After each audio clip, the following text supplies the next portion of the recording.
হযরত ওমর রাদিয়াল্লাহু তাআলা আনহু তিনি একদিন হাঁটতেছেন, দেখলেন বিপরীত দিক থেকে আসতেছেন কাবুল আহবার।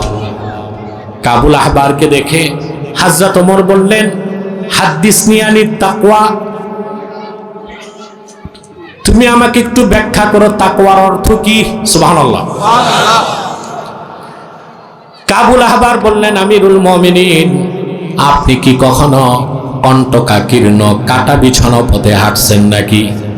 হযরত ওমর বললেন, হ্যাঁ, কণ্টকাকীর্ণ কাটাযুক্ত পথে বহুবার হাঁটছি। কিভাবে হাঁটছেন? সাবধানে, সন্তর্পণে, সতর্কতার সাথে, যেন একটা কাটা আমার চামড়ায় লাগবে, দূরে থাক, কাপড়ও না লাগে, এত সতর্ক ছিলাম।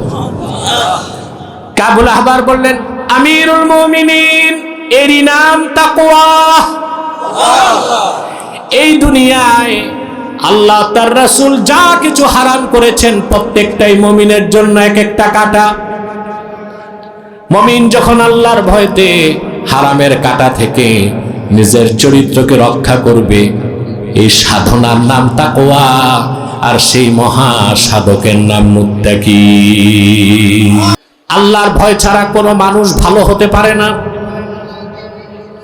উসুদুল গাবা কিতাবের মধ্যে এসেছে, ওমর ইবনুল খাত্তাব রাদিয়াল্লাহু তাআলা আনহুর কলিজার টুকরা সন্তান হযরতে আব্দুল্লাহ ইবনে ওমর, তিনি একদিন মক্কা শরীফে হাঁটতেছেন, দেখতে পেলেন পাহাড়ের উপর থেকে মরুভূমির এক রাখাল বকরির পাল নিয়ে নামতেছে। আব্দুল্লাহ বিন ওমর জিজ্ঞেস করলেন, এতগুলো বকরি নিয়ে কোথায় যাও? বলে, চারণ ভূমিতে, মরুভূমিতে যাচ্ছে।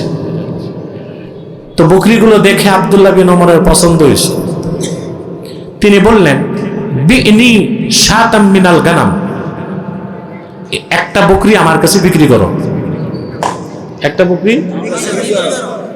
তো রাখাল বলল, হুজুর, বিক্রি করা আমার জন্য জায়েজ না, আমি তো রাখাল, আমার কাজ হচ্ছে বকরির পাল মাঠে নিয়ে যাওয়া, মরুভূমিতে নিয়ে যাওয়া, সন্ধ্যায় ফিরিয়ে আনা।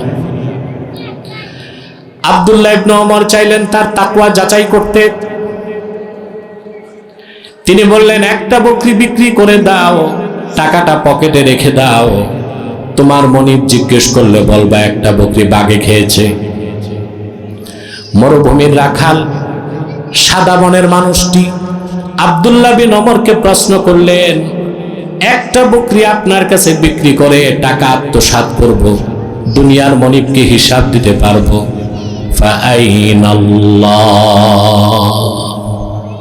কিন্তু সবার যিনি মালিক আল্লাহ কোথায়? আল্লাহ তো আছেন, ওনার চোখ ফাঁকি দিতে তো পারবো না। আব্দুল্লাহ ইবনে ওমর অবাক হয়ে গেলেন, মরুভূমির এক বেদুইন রাখালের অন্তরে আল্লাহর ভয় এই পরিমাণ আছে, বলেন সুবহানাল্লাহ। ইন্নাল হামদালিল্লাহি নাহমাদুহু ওয়া নাস্তাঈনুহু ওয়া নাস্তাগফিরুহু ওয়া নাউযু বিল্লাহি মিন শুরুরি আনফুসিনা ওয়া মিন সাইয়্যাতি আ'মালিনা। من يهده الله فلا مضل له ومن يضلله فلا هادي له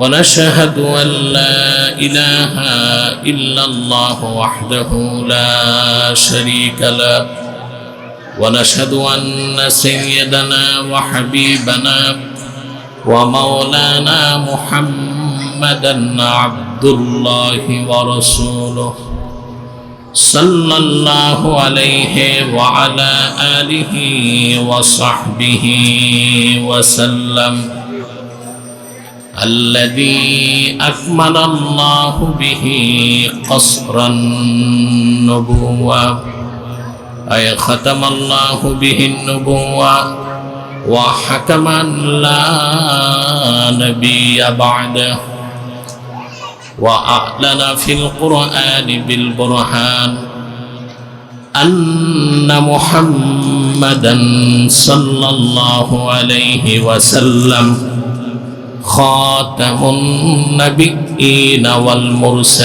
والمرسلين الذي أرسله بالحق بشيرا ونذيرا وداعيا إلى الله بإذنه وسراجا منيرا فقد قال الله تعالى في كلامه المجيد والفرقان الحميد أعوذ بالله من الشيطان الرجيم بسم الله الرحمن الرحيم يا أيها الذين آمنوا اتقوا الله وكونوا مع الصادقين صدق الله العظيم وصدق رسوله النبي الكريم ونحن على ذلك من الشاهدين والشاكرين والحمد لله رب العالمين إن الله وملائكته يصلون على النبي يا أيها الذين آمنوا صلوا عليه وسلموا تسليما اللهم صل على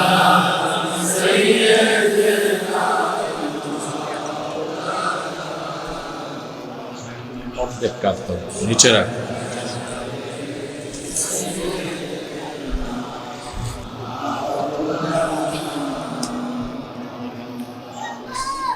এতগুলো মানুষ দরুদ শরীফ পড়তেছেন, আওয়াজ নাই। সমস্যা কি? অসুস্থতা না কৃপণতা? একটা তো সমস্যা আছে। জবান খুলে পড়ুন আল্লাহুম্মা সাল্লি আলা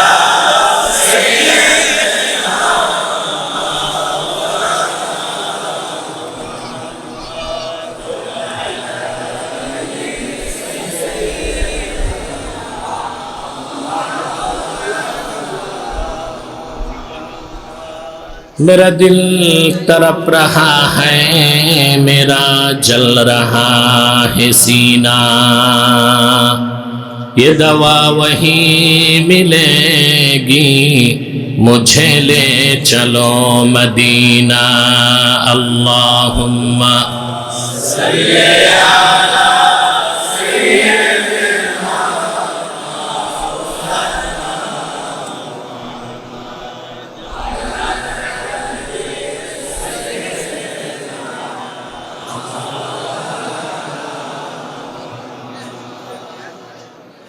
मदीने की हवा से जन्नती बू आती है, खाके पाके मदीना में नूर जन्नत चमकती है। अल्लाहुम्मा सल्ली अला सय्यिदिना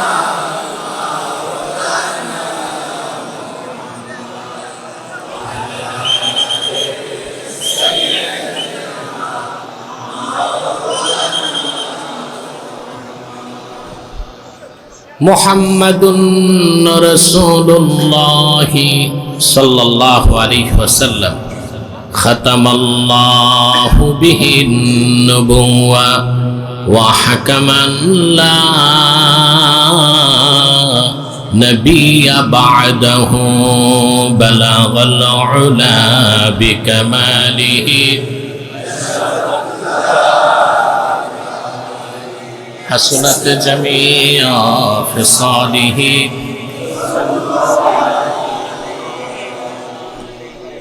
মহাপবিত্র ঈদ মিলাদুন নবী সাল্লাল্লাহু আলাইহি ওয়াসাল্লাম স্মরণে আহলে বায়ত সুন্নি ঐক্য ফোরাম কর্তৃক আয়োজিত আজকের এই বিশাল সুন্নি মহাসম্মেলনের সম্মানিত সভাপতি হাজারাত উলামায়ে কেরাম, তুলাবায়ে এজাম, চরম ব্যস্ততার মধ্যেও ভর দুপুরে দিনের বেলা আজকে যারা এখানে উপস্থিত হয়েছেন, স্বেচ্ছায় সানন্দে স্বতঃস্ফূর্তভাবে মনের আনন্দে শুধুমাত্র আল্লাহর কোরআনের আকর্ষণে দুর্বার টানে, তাদের সকলকে আমার পক্ষ থেকে হৃদয় নিংড়ানো ভালোবাসা, শুভেচ্ছা এবং অভিনন্দন জ্ঞাপন করছি। সবটুকুন শুকরিয়া আল্লাহ তাআলার জন্য, যিনি আমাদেরকে এখানে আসার ও বসার সুযোগ করে দিয়েছেন। সেজন্য আসুন আমরা সকলে একবার অবনত চিত্তে হৃদয়ের আবেগ অনুভূতি উজাড় করে সমবেত কণ্ঠে বলি আলহামদুলিল্লাহ। অগণিত অসংখ্য দরুদ ও সালাম আল্লাহর সৃষ্টির প্রধান আকর্ষণ, বিশ্বসভার সভাপতি, সকল নবী রাসূলগণের মাথার তাজ, শামসুল হিদায়াত বদরুদ্দুজা, সাইয়্যিদুস সাকালাইন, ইমামুল মুরসালিন, খাতামুন নবিয়্যিন ওয়াল মুরসালিন, আফতাবে নবুওয়াত, শাহনশাহে রিসালাত, সরকারে দো জাহাঁ, সুলতানুল মদিনা, নবিয়ুল আম্বিয়া, হুজুরে আকরাম, নূরে মুজাসসাম, নূরুন আলা নূর, সাইয়্যিদিনা হাবিবিনা শফিঈনা মাওলানা মুহাম্মদ সাল্লাল্লাহু আলাইহি ওয়াসাল্লামের উপর আল্লাহ তাবারাকা ওয়া তাআলা যাকে আজ থেকে প্রায় ১৫০০ বছর আগে প্রেরণ করেছেন সর্বশ্রেষ্ঠ ও সর্বশেষ নবী ও রাসূল হিসেবে, যার পরে আজ পর্যন্ত পৃথিবীতে অবশ্যই কোনো প্রকার নবী কিংবা রাসূল অবশ্যই আসে নাই, অবশ্যই এখনো নাই, অবশ্যই কিয়ামত পর্যন্ত আসবে। সম্মানিত সুধী, আপনারা কষ্ট করে এসেছেন দিনে, কেউ খেয়ে এসেছেন, কেউ না খেয়ে, ঠিক না? আবার বসতেও কষ্ট হচ্ছে, প্যান্ডেলটা ছোট হয়ে গেছে, এটা ডবল করা দরকার ছিল। তো তাদের ধারণা ছিল না যে দিনের বেলা মাহফিল কি পরিমাণ লোক আসবে অনুমান করতে পারে নাই।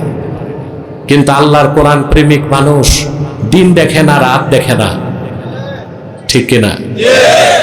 শীত দেখে না, বর্ষা দেখে না, কোরআনের আওয়াজ যেখানে হয় তারা মৌমাছির মতো সুধা পান করতে ছুটে যায়। আলহামদুলিল্লাহ। আমি সূরা তাওবা থেকে, মাইকম্যান কোথায় দেখি, মাইক সাউন্ডটা আরো ক্লিন হবে, ইকো হবে না। যে আওয়াজটা দূরে যে আঘাত পায় ওইটা বন্ধ করে দাও, স্টেজে আরো সাউন্ড লাগবে, ইকো ডিলে এগুলো বন্ধ করে পিওর সাউন্ড দাও। প্রিয় বন্ধুগণ, আজকে আমি যখন আপনাদের বাংলাদেশের সমাজ ও রাষ্ট্রের দিকে তাকাই, দুঃখজনকভাবে দেখতে পাই সারা দেশের প্রতিটি সীমানায়, অবস্থানে, রন্ধ্রে রন্ধ্রে দুর্নীতি, সুদ ঘুষ, জেনাবে বিচার, হত্যা লুণ্ঠন, মারামারি কারাকারি, সংঘাত সহিংসতা, ব্যক্তি জীবন, সমাজ জীবন, রাষ্ট্র জীবনে সুখ স্বাচ্ছন্দ্য আমাদের থেকে বিদায় নিয়েছে। এই যে দুঃখ, কষ্ট, দুর্দশা, তার মূলভূত কারণ হচ্ছে দুইটা জিনিসের অভাব। একটা হচ্ছে তাকওয়া, আরেকটা হচ্ছে ভালো মানুষের সঙ্গ। এই দুইটা জিনিস থেকে আমরা বঞ্চিত বলেই ব্যক্তি জীবন, সমাজ জীবন, রাষ্ট্র জীবনে এত হানাহানি, সহিংসতা, দুর্নীতি, চুরি চামারি, চাঁদাবাজি, লুটপাট, সংঘাত, সহিংসতা এবং আমাদের সুখ সমৃদ্ধি, কল্যাণ, এগুলো থেকে আমরা বঞ্চিত। কয়টা জিনিস না থাকার কারণে? জোরে বলেন। একটা হচ্ছে তাকওয়া, আরেকটা হচ্ছে সোহবাত।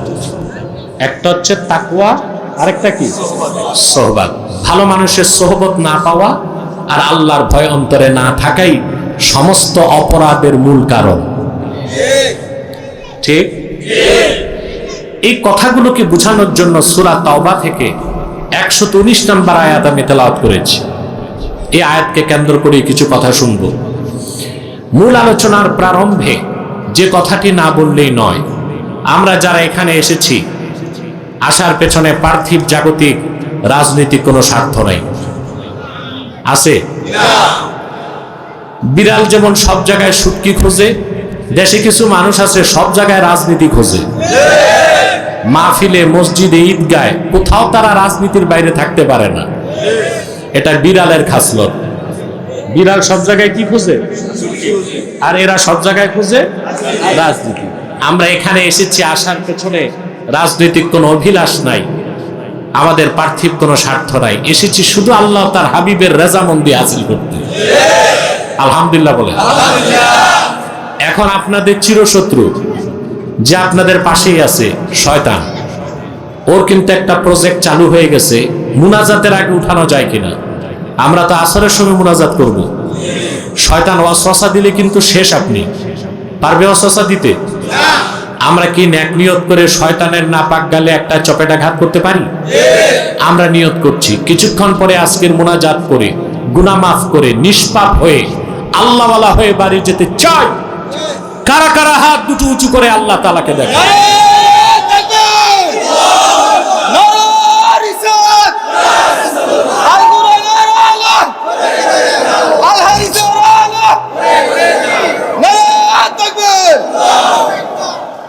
প্রিয় বন্ধুগণ, এবার যে ভাইরা দাঁড়ায় আছেন, আপনাদের কাছে আমার অনুরোধ, আপনাদের বসার মতো বিছানা নাই, কিন্তু ঘাস তো আছে।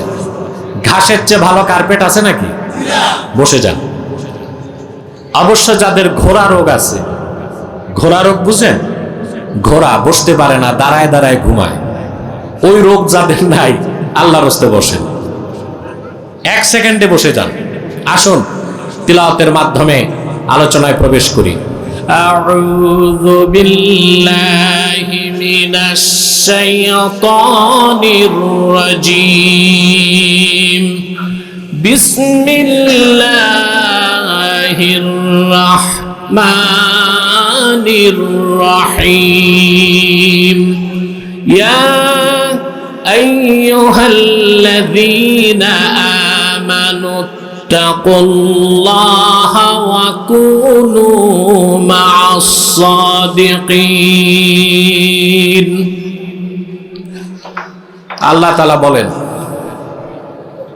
সূরা তাওবা 119 নম্বর আয়াত। আল্লাহ মহব্বতের সাথে পেয়ারা বান্দাদের ডেকে বলেন, হে বিশ্বাসীগণ, ইমানদারগণ, তোমরা মহান আল্লাহকে ভয় করো। ওয়া কুনু মা'আস সাদিকিন, আর সত্যবাদীদের সঙ্গী হও। সুবহানাল্লাহ বলবো না? একটা আয়াত, নির্দেশ কয়টা? কথা বলতে হবে। প্রথম হচ্ছে আল্লাহকে ভয় করো।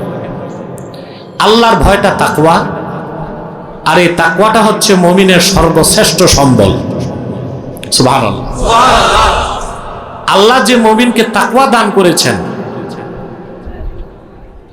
এই ঋণ সে মুমিন কোনোদিন শোধ করতে পারবে না, কারণ মুমিনের জীবনে তার চরিত্রে তাকওয়ার চেয়ে বড় কোনো দৌলত বা সম্পদ নাই। সুবহানাল্লাহ। কুরআনুল কারীমে আল্লাহ রাব্বুল আলামিন বলেন, ওয়া তাযাওয়াদু ফাইন্না খায়রাজ যাদিত তাকওয়া। সহায় সম্বল প্রস্তুত করো, সম্বল সঞ্চয় করো। মুত্তাকিদের জন্য, ইমানদারের জন্য এই দুনিয়ায় সর্বশ্রেষ্ঠ পাথেয় হচ্ছে তাকওয়া। বলেন সুবহানাল্লাহ। কার কথা?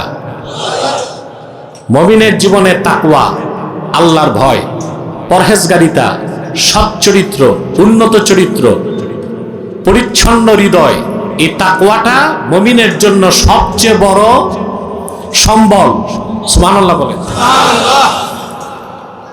আমি জানি না আপনারা সম্পদ আর সম্বলে পার্থক্য বুঝেন কিনা। আপনার বাড়িতে 100 ভরি স্বর্ণ আছে, 1 কোটি টাকা আছে, এটা সম্পদ। কিন্তু আপনি যখন সফরে বের হন, সাথে 2টা রুটি নিয়ে গেছেন, ওইটা কি? সম্পদ। একটা সম্পদ আর একটা সম্পদ। সফরে কোনটা বেশি দরকার, সম্পদ না সম্বল? এই জন্য আল্লাহ বলেছেন ফাইন্না খাইরা, কেউ দাঁড়ায় থাকতে পারবে না,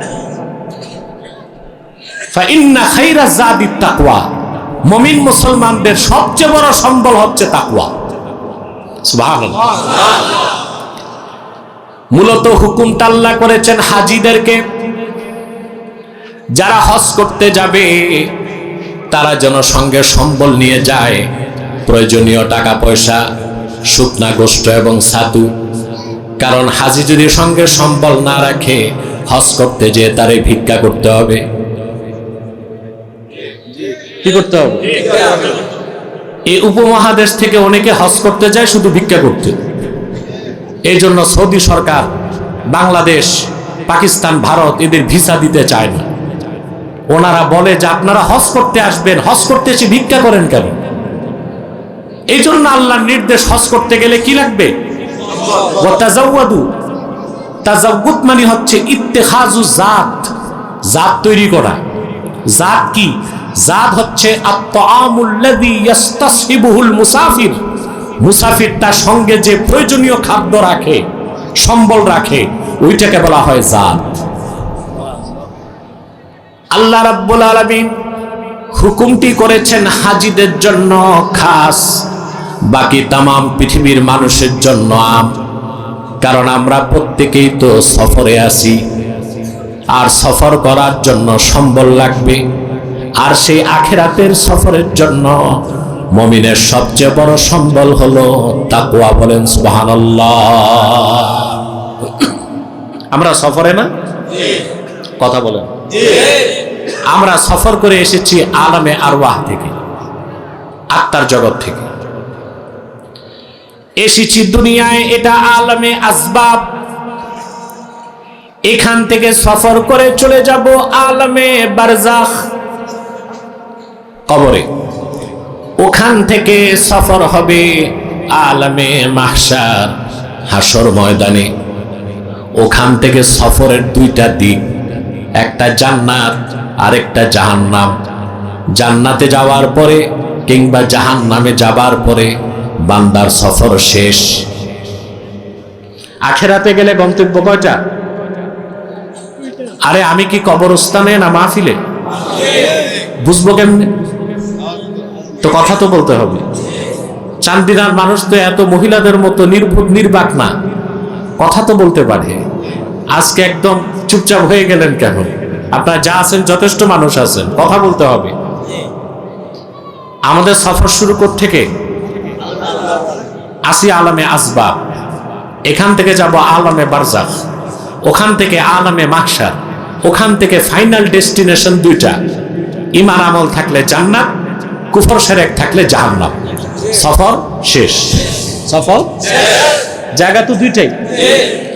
আল্লাহ রাব্বুল আলামিন বলেন فَأَمَّا مَنْ طَغَى وَآثَرَ الْحَيَاةَ الدُّنْيَا فَإِنَّ الْجَحِيمَ هِيَ الْمَأْوَى। আর যে ব্যক্তি সীমা লঙ্ঘন করল, দুনিয়ার জীবনকে আখিরাতের উপর প্রাধান্য দিল, হিসাব নিকাশের পর আখিরাতে জাহান্নাম হবে তার বাড়ি। وَأَمَّا مَنْ خَافَ مَقَامَ رَبِّهِ وَنَهَى النَّفْسَ عَنِ الْهَوَى فَإِنَّ الْجَنَّةَ هِيَ الْمَأْوَى। আর যে ব্যক্তি কাল কিয়ামতে আল্লাহর সামনে দাঁড়াবার ভয় অন্তরে রাখলো, এরই নাম তাকওয়া। আল্লাহর সামনে দাঁড়াতে হবে, হিসাব দিতে হবে, ভালো কাজের পুরস্কার, খারাপ কাজের তিরস্কার, এই বিশ্বাস, এই ভয় যে হৃদয়ে রাখলো, মন যা চাইলো তা করলো না, হালাল হারাম বেঁচে চললো, আল্লাহ পাক বলেন হিসাব নিকাশের পর আল্লাহর জান্নাত হলো তার বাড়ি। তখন সফর। এখন আসি কিসে? সফরে। তো সফরে কি লাগবে? সম্পদ না সম্বল? এটা তো বুঝছেন, সম্পদ না সম্বল লাগবে। আমরা একই প্ল্যানেট, একটাই গ্রহ পৃথিবী, এক প্রান্তে আমরা, আরেক প্রান্তে আমেরিকা। এখান থেকে কেউ আমেরিকা গেলে সম্বল সাথে নিবি কিনা? পাসপোর্ট, ভিসা, প্রয়োজনীয় ডলার, তারপরে ওখানে তো আর গামছা লুঙ্গি চলবে না। নিউ ইয়র্কে স্যুট, বুট, সেন্ট, পারফিউম সব নিয়ে একটা সম্বল করবে কিনা? একটি একই প্ল্যানেট, একটা গ্রহের এক প্রান্ত থেকে আরেক প্রান্তে যাবেন, এত সম্বল। আর আপনি আছেন সফরে, আখিরাতে সফরে চলছেন অবিরত, নিরন্তর। আপনার সম্বল কি? বিত্ত বৈভব, টাকা পয়সা, ক্ষমতা, পাওয়ার, পলিটিক্স, বাড়ি গাড়ি, নারী, নার্সারি? তাকওয়া, তাকওয়া, তাকওয়া। সুবহান। কোরআনুল কারীমের মধ্যে আল্লাহ রাব্বুল আলামিন আল্লাহকে ভয় করার কথা, তাকওয়ার কথা মুফাসসিররা বলেন একবার, দুইবার নয়, 250 বার বলেছেন। নামাজের কথা কয়বার বলছেন? জোরে বলেন। আর আল্লাহকে ভয় করার কথা আল্লাহ বলেছেন 250 বার। তার কারণ হচ্ছে, কোন একজন মুমিন যখন ঈমান আনার পর তাকওয়া অর্জন করে, তখনই তার পক্ষে খাঁটি মুসলিম হওয়া সম্ভব হয়।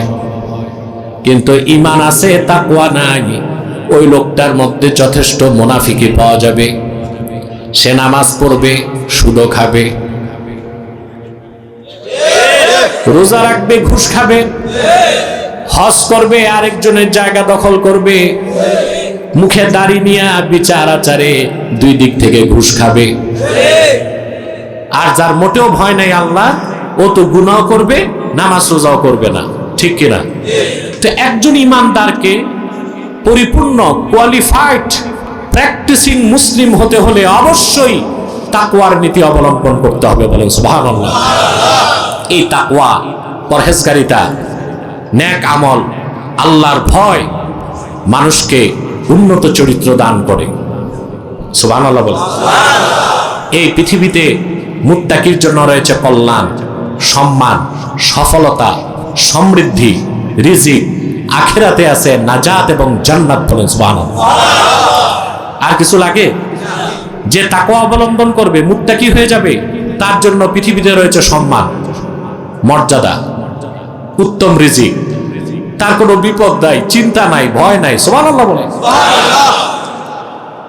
সে শুধু ভরসা করবে কার উপর? আল্লাহ রাব্বুল আলামিন বলেছেন, আলা ইন্না আউলিয়া আল্লাহি লা খাউফুন আলাইহিম ওয়া লা হুম ইয়াহজানুন। সাবধান জেনে রেখো, নিশ্চয়ই যারা আল্লাহর ওয়ালি, তাদের কোনো ভয় নাই, তাদের কোনো চিন্তা নাই।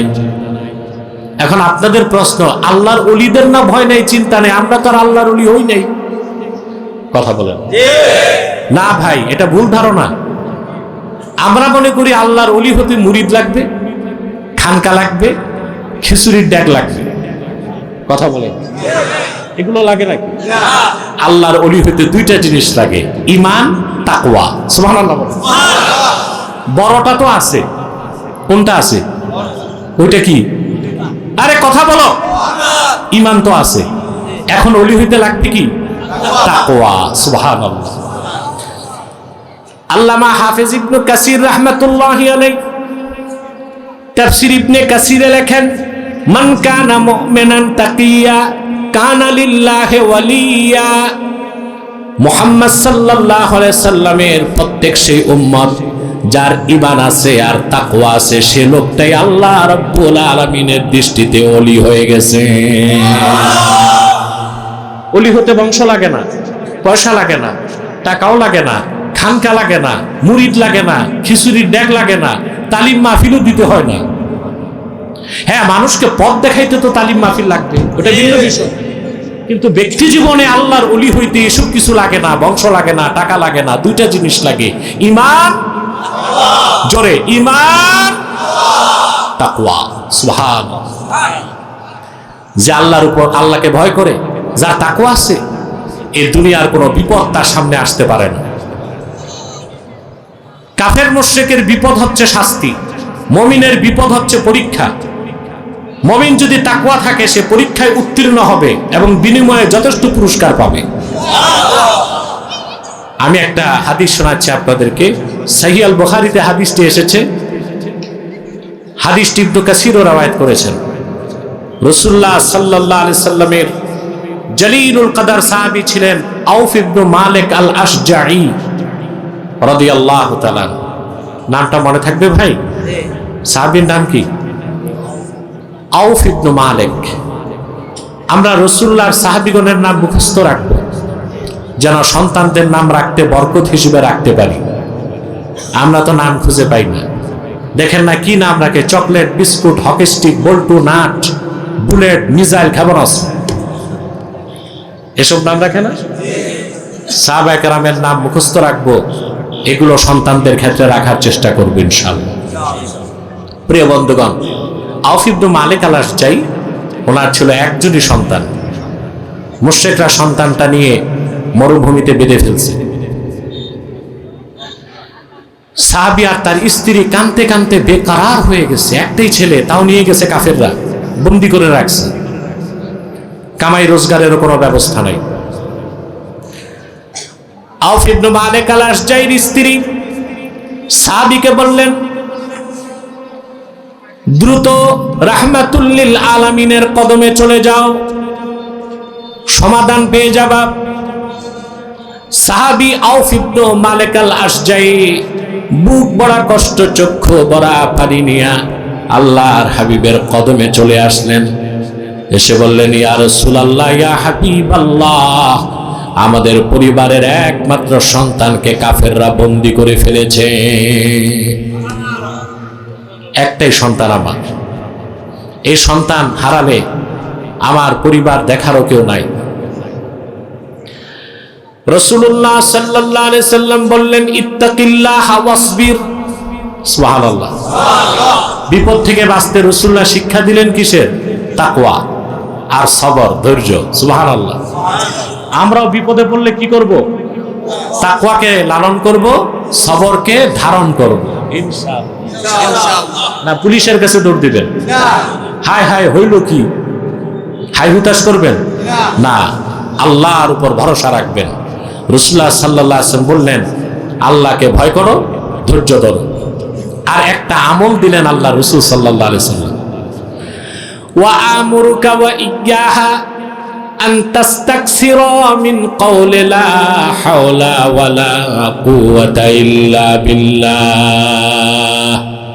সাহাবী, তোমাকে আর তোমার স্ত্রীকে আমি আদেশ করছি, তোমরা এই বিপদ থেকে উদ্ধারের জন্য বেশি বেশি লা হাওলা ওয়ালা কুওয়াতা ইল্লা বিল্লাহ এই দোয়াটা পড়তে থাকো। সবকটা মনে থাকবে? কথা বলেন। আমরা বিপদে করলে কি করব? আগে আল্লাহর উপর ভরসা করব, ধৈর্য ধরব, আর অগণিতবার পড়তে থাকবো লা হাওলা ওয়ালা কুওয়াতা ইল্লা বিল্লাহিল আলিয়্যিল আযীম। বলেন সুবহানাল্লাহ। আল্লাহ তার হাবিবের উম্মতকে কত বড় সম্পদ দিছে, এই দোয়াকে বলা হয় কানজুম মিন কুনুজিল জান্নাহ। আল্লাহু আকবার। এমন কোন বিপদ নাই পৃথিবীতে এই দোয়ার বরকতে আল্লাহ দূর করবেন না। সাহাবী বুক ভরা আশার চোখের পানি মুছতে মুছতে বাড়ি চলে আসলেন। স্ত্রী জিজ্ঞেস করলেন, আমাদের বিপদে আল্লাহর হাবিব কি সমাধান দিলেন? সাহাবী বললেন, ইন্না রাসূলুল্লাহি সাল্লাল্লাহু আলাইহি ওয়াসাল্লাম আমারানি ওয়া ইয়্যাকা আন নাস্তাকসিরা মিন কওলি লা হাওলা ওয়ালা কুওয়াতা ইল্লা বিল্লাহ। সাহাবী বললেন, আল্লাহর রাসূল সাল্লাল্লাহু আলাইহি ওয়াসাল্লাম তোমাকে এবং আমাকে নির্দেশ করেছেন বেশি বেশি লা হাওলা ওয়ালা কুওয়াতা ইল্লা বিল্লাহ দোয়াটা পড়ার জন্য। স্বামী আর স্ত্রী আল্লাহর হাবিবের কথা মতো আমল শুরু করে দিলেন, আল্লাহকে ভয় করলেন, আল্লাহর উপর ভরসা রাখলেন, সবর করলেন। এই সাহাবীর সন্তানকে মুক্তি দান করার দায়িত্ব স্বয়ং আল্লাহ নিজের হাতে তুলে নিলেন। হাদিস সাক্ষ্য দেয়, যেখানে তাকে বন্দী করে রাখা হলো, আল্লাহ তাআলা মুশরিকদের দৃষ্টি ঘুরায় দিলেন। তারা নিজেদের মধ্যে খোশ গল্পে মত্ত, আল্লাহর হুকুমে সাহাবীর সন্তানের হাতের রশির বাঁধন ঢিলা হয়ে গেছে, সে উন্মুক্ত হয়ে বাড়ির পথে হাঁটা দিছে। কিছু দূর আসার পর চিন্তা করছে বাড়ি যে করবো কি, এতদিন তো বন্দি ছিলাম, খাবো কি? তো দেখলেন কাফেরদের হাজার হাজার বকরি মরুভূমিতে হাঁটতেছে। সাহাবীর সন্তান বকরির পালের পিছে যে বলল, চলো তোমরা আমার সাথে বাড়ি আসো। বুখারীর রওয়ায়াত সাক্ষ্য দেয়, আউফ ইবনে মালিক আল আশজাইর সন্তান তার বাবার কোলে ফিরে এসেছে, সঙ্গে 4000 বকরি গনিমতের মাল চলে এসেছে। আল্লাহ রাব্বুল আলামিন সঙ্গে সঙ্গে ওহী নাজিল করে ঘোষণা করলেন, ওয়ামান ইয়াত্তাকিল্লাহা ইয়াজআল লাহু মাখরাজা ওয়া ইয়ারযুকহু মিন হাইথু লা ইয়াহতাসিব। আল্লাহ তাআলা ঘোষণা করলেন, আর যে ব্যক্তি ঈমান আনার পরে মহান আল্লাহকে ভয় করবে, তাকওয়াকে ধারণ করবে, সুবহানাল্লাহ বলেন। এই দুনিয়ার চরম বিপদে তার মুক্তির জন্য আল্লাহ তার পথ বানায় দিবেন। ওয়া ইয়ারযুকহু মিন হাইসু লা ইয়াহতাসিব, আর এমন জায়গা থেকে আল্লাহ তারে রিজিক দিবেন যেটা সে কল্পনাও করতে পারে না, বলেন সুবহানাল্লাহ। অতএব যে ব্যক্তি তাকওয়াকে ধারণ করবে, তাকওয়া ভিত্তিক জীবন গঠন করবে, সেই ব্যক্তির রয়েছে পৃথিবীতে সুখ, শান্তি, কল্যাণ, সফলতা, মর্যাদা, বলেন সুবহানাল্লাহ। আর আখেরাতে আছে জান্নাত। আরে ভাই, রাসূলুল্লাহর প্রত্যেক উম্মতই তো জান্নাতে যাবে, কিন্তু রাসূলুল্লাহর উম্মতের মধ্যে যারা মুত্তাকি, তাকওয়াবান, আল্লাহ তাদেরকে বেহেশতের সুউচ্চ মাকাম দান করবেন, তাদের মর্যাদাই ভিন্ন থাকবে। আল্লাহ রাব্বুল আলামিন কোরআন কারীমের মধ্যে বলেন, আল্লাহ তাআলা কোরআন কারীমে বলেন, কুল আউনাব্বিউকুম বিখাইরিম মিন যালিকুম লিল্লাযীনা তাকাউ ইনদা রাব্বিহিম জান্নাতুন তাজরি মিন তাহতিহাল আনহারু খালিদিনা ফিহা ওয়া আজওয়াজুম মুতাহহারাতুন ওয়া রিদওয়ানুম মিনাল্লাহ। আল্লাহ রাব্বুল আলামিন বলেন, প্রিয় হাবিব মুহাম্মদ সাল্লাল্লাহু আলাইহি ওয়াসাল্লাম, আপনি মানব জাতিকে বলুন, এই দুনিয়ায় যে সহায় সম্পদ আছে, এ সব কিছুর চেয়ে উত্তম যে জিনিস, সে ব্যাপারে আমি তোমাদের বলবো নাকি? শোনো, লিল্লাযিনা তাকাও, সুবহানাল্লাহ, যারা আল্লাহকে ভয় করেছে, তাকওয়া ভিত্তিক জীবন গঠন করেছে, পরহেজগারিতাকে লালন করেছে, ইনদা রাব্বিহিম জান্নাত, তাদের রবের কাছে তাদের জন্য রয়েছে একটা দুইটা না, অসংখ্য জান্নাত। সুবহানাল্লাহ বলবেন না? তাজরি মিন তাহতিহাল আনহার, যে জান্নাত সমূহের নিচ দিয়ে স্বচ্ছ পানির নহর প্রবাহিত। সুবহানাল্লাহ বলবেন না? খালিদিনা ফিহা, মুত্তাকিগণ চিরকাল সেই জান্নাতে বসবাস করবে। ওয়া আজওয়াজুম মুতাহহারা, সেই জান্নাতে মুত্তাকিদের জন্য রয়েছে আল্লাহর পক্ষ থেকে পবিত্র স্ত্রীগণ। কেমন পবিত্র স্ত্রী? জিন কিংবা মানুষ কেউ কোনোদিন তাদের গায়ে হাত দিতে পারে নাই, তাদের গোসল লাগবে না। বেহেশতে আল্লাহ তাআলা যে স্ত্রী আপনাদেরকে দিবেন, তা ভাষায় ব্যক্ত করার কোনো শব্দ আমার কাছে নাই।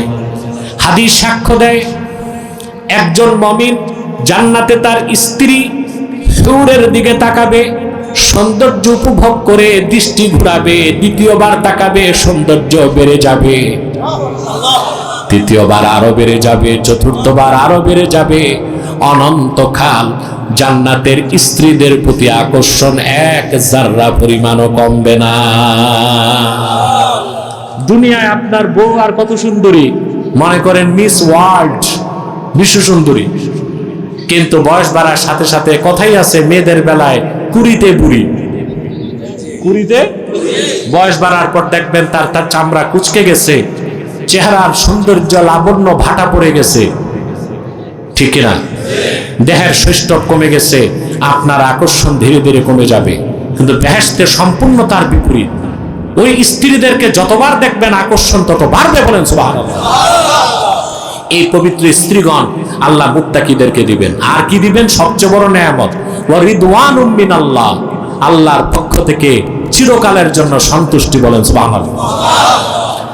সহিহ আল বুখারীতে এসেছে, রাসূলুল্লাহ সাল্লাল্লাহু আলাইহি সাল্লাম ইরশাদ করেছেন, হিসাব নিকাশের পর জান্নাতীরা যখন জান্নাতে চলে যাবে, স্বয়ং আল্লাহ রাব্বুল আলামিন উপস্থিত হয়ে বলবেন, আমার প্যারা বান্দারা, আমার উপর তোমরা রাজি আছো নাকি, সন্তুষ্ট আছো নাকি? সুবহানাল্লাহ বলবেন না? বেহেশতীরা বলবে, আল্লাহ তাআলা যা চেয়েছি তা পেয়েছি, যা চাই নাই তাও তো পেয়েছি। তোমার সৃষ্টির মধ্যে কোন সৃষ্টিকে এত মর্যাদা দাও নাই, আমাদেরকে যত মর্যাদা দিয়েছ। আল্লাহ বলবেন, আমার পেয়ারা বান্দারা, সবচেয়ে বড় নেয়ামত এখনো দেই নাই। এখন আমি ঘোষণা করছি, মনে রেখো তোমরা, আমি আল্লাহ তোমাদের উপর রাজি হয়ে গেলাম, আর কোনদিন আমি নারাজ হব না। এটাকে বলা হয়েছে রিদওয়ানু মিনাল্লাহ, আল্লাহর পক্ষ থেকে সন্তুষ্টি, বলেন সুবহানাল্লাহ। এই সব কিছু কার জন্য? লিল্লাযিনা তাকাও, তাদের জন্য যারা তাকওয়াকে অবলম্বন করেছে, মুত্তাকি হয়ে গেছে, বলেন সুবহানাল্লাহ। তাকওয়া অবলম্বনকারীকে শুধু আল্লাহ বেহেশত দিবেন না, বেহেশতে উচ্চ মাকাম দিবেন, তার সম্মানকে বুলন্দ করে দিবেন। কোরআনুল কারীমে আল্লাহ রাব্বুল আলামিন বলেন, ওয়াসিকাল্লাযীনা তাকাও রাব্বাহুম ইলাল জান্নাতি যুমারা, যারা তাদের রবকে ভয় করেছে, এই সব মুত্তাকিদেরকে দলে দলে সম্মান দিয়া আল্লাহর জান্নাতের দিকে নিয়ে যাওয়া হবে। মুত্তাকিরা মিছিলের সাথে বেহেশতে ঢুকবে, সুবহানাল্লাহ বলেন। হাত্তা ইযা জাউহা ওয়া ফুতিহাত আবওয়াবুহা ওয়া ক্বালা লাহুম খাযানাতুহা সালামুন আলাইকুম তিবতুম ফাদখুলুহা খালিদিন। এই মুত্তাকিগণ যখন জান্নাতের দরজার কাছে পৌঁছে যাবে, তাদের দরজায় কড়া নাড়ার দরকার হবে না, দরজাগুলো খুলে যাবে। আর বেহেশতের রক্ষী ফেরেশতাগণ তাদেরকে সম্ভাষণ জানায় বলবে, সালামুন আলাইকুম তিবতুম, তোমাদের উপর আল্লাহর পক্ষ থেকে শান্তি বর্ষিত হোক। দুনিয়ায় তোমরা ভালো মানুষ ছিলে, ভালোভাবে জীবন যাপন করেছো, ফাদখুলুহা খালিদিন, যাও আল্লাহর জান্নাতে চিরকালের জন্য বসবাস করো, বলেন সুবহানাল্লাহ। তাকওয়া অবলম্বন করবেন, কথা বলে না।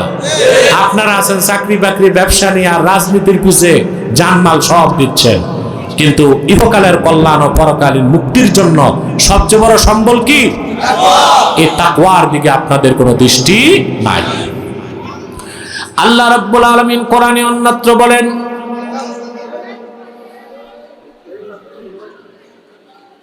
পিছনে আওয়াজগুলো বন্ধ করো, এত হইচই করলে কি কথা বলা যায় নাকি?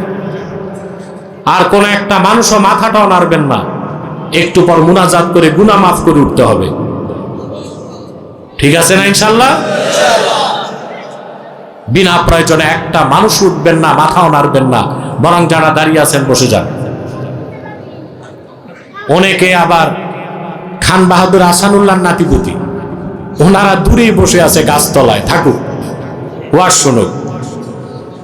প্রিয় বন্ধুগণ, আল্লাহ তাআলা বলেন, মাসালুল জান্নাতিল্লাতী উইদাল মুত্তাকুনা তাজরি মিন তাহতিহাল আনহার উকুলুহা দাইমুন ওয়া জিল্লুহা তিলকাল জান্নাতুল্লাতী তিলকাদ্দা মাসালুল জান্নাতিল্লাতী উইদাল মুত্তাকুন, যে জান্নাতটা মুত্তাকিদের জন্য ওয়াদা করা হয়েছে, তার বৈশিষ্ট্য হচ্ছে উকুলুহা, তার নিচ দিয়ে পানি প্রবাহিত, স্বচ্ছ পানির ফোয়ারা। উকুলুহা দা ইমু ওয়াজিল্লুহা, সেই জান্নাতের ছায়াটাও চিরস্থায়ী, খাদ্যটাও চিরস্থায়ী। বলেন সুবহানাল্লাহ। ছায়া স্থায়ী তা তো বুঝি, বেহেশতের খাদ্যটা স্থায়ী তা বুঝবো কি করে? প্রশ্ন আসে না?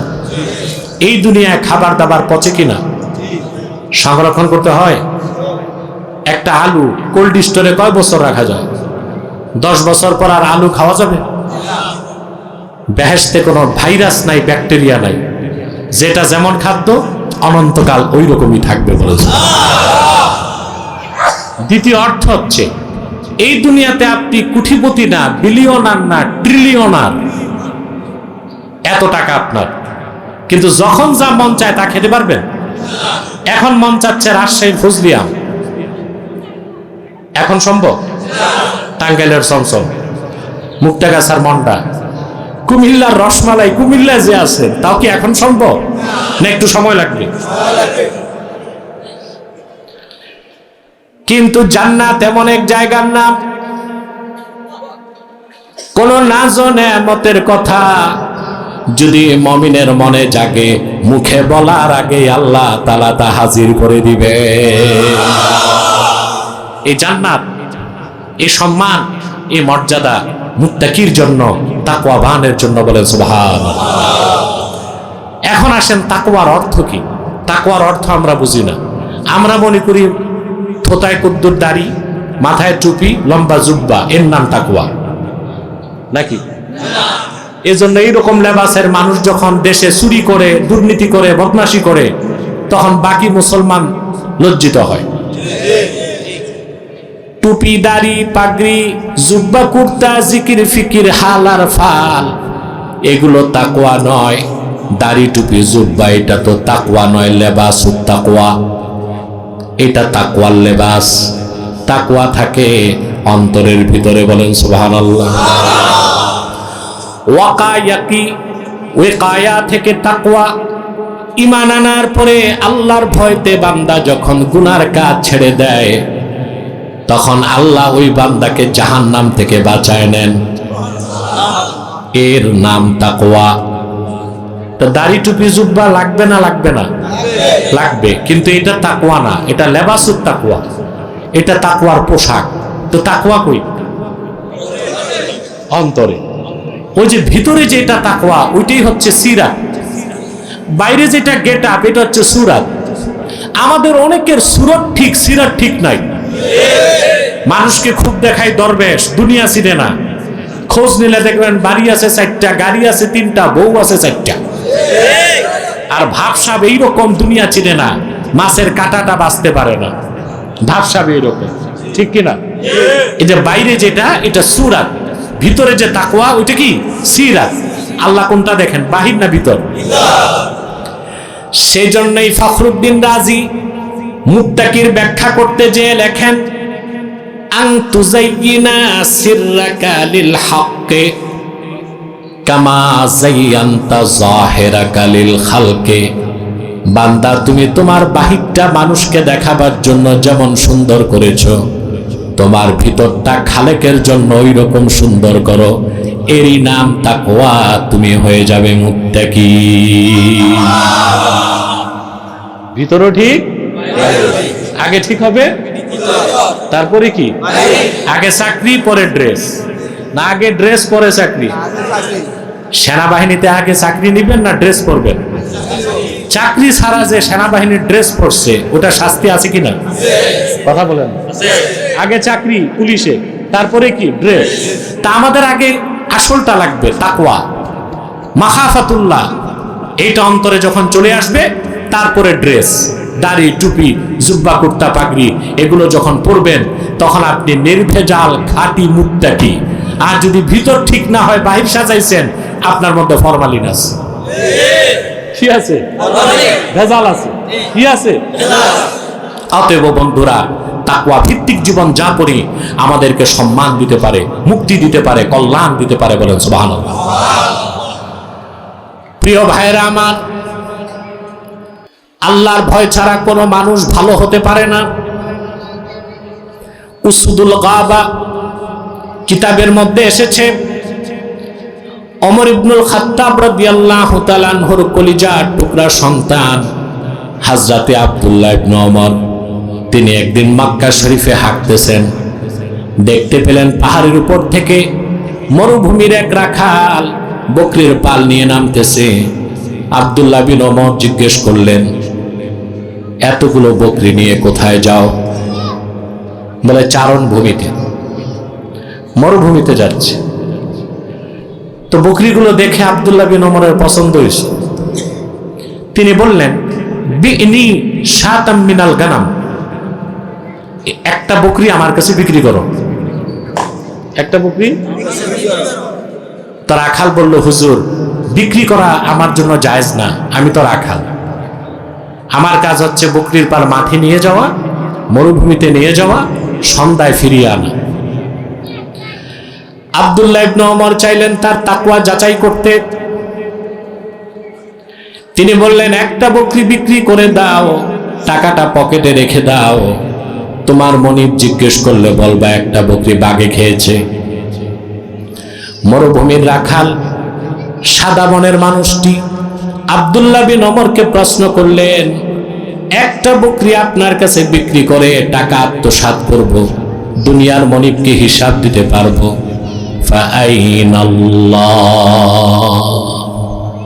কিন্তু সবার যিনি মালিক আল্লাহ কোথায়? আল্লাহ তো আছেন, ওনার চোখ ফাঁকি দিতে তো পারবো না।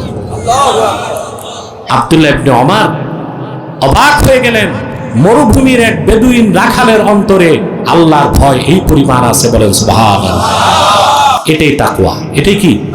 এই তাকওয়া যখন থাকে মানুষ তখন অন্যায় থেকে বাঁচে, গুনাহ থেকে বাঁচে, তার চরিত্র উন্নত হয়, সুবহানাল্লাহ। তার অন্তরে যে সুকুমার বৃত্তিগুলো আছে তা বিকাশ ঘটে, সে ভালো মানুষ হয়, কোয়ালিফাইড মুসলিম হয়, প্র্যাকটিসিং মুসলিম হয়।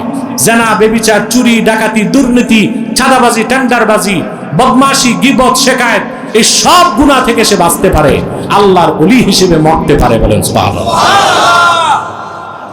আমার প্রিয় ভাইয়েরা,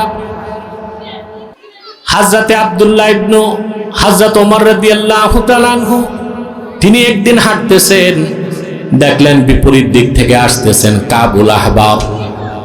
কাবুল আহবারকে দেখে হযরত ওমর বললেন, হাদ্দিসনি আনিত তাকওয়া, তুমি আমাকে একটু ব্যাখ্যা করো তাকওয়ার অর্থ কি? সুবহানাল্লাহ। কাবুল আহবার বললেন, আমিরুল মুমিনিন, আপনি কি কখনো কণ্টকাকীর্ণ কাটা বিছানো পথে হাঁটছেন নাকি? আপনারা হাঁটছেন? কাটাযুক্ত পথ হাঁটছেন? হাঁটবেন কেমনে? চান্দিনার বাইরে তো জানি না, পাহাড় পর্বত ঘুরলে এগুলো দেখা যায়, আমার দেখা হয়েছে আলহামদুলিল্লাহ। আব্দুল্লাহ ইবনে হযরত ওমর বললেন, হ্যাঁ, কণ্টকাকীর্ণ কাটাযুক্ত পথে বহুবার হাঁটছি। কিভাবে হাঁটছেন? সাবধানে, সন্তর্পণে, সতর্কতার সাথে, যেন একটা কাটা আমার চামড়ায় লাগবে, দূরে থাক, কাপড়ও না লাগে, এত সতর্ক ছিলাম। কাবুল আহবার বললেন, আমিরুল মুমিনিন, এরই নাম তাকওয়া। এই দুনিয়ায় আল্লাহ তার রাসূল যা কিছু হারাম করেছেন প্রত্যেকটাই মুমিনের জন্য এক একটা কাটা। মুমিন যখন আল্লাহর ভয়তে হারামের কাটা থেকে নিজের চরিত্রকে রক্ষা করবে, এই সাধনার নাম তাকওয়া, আর সেই মহা সাধকের নাম মুত্তাকি।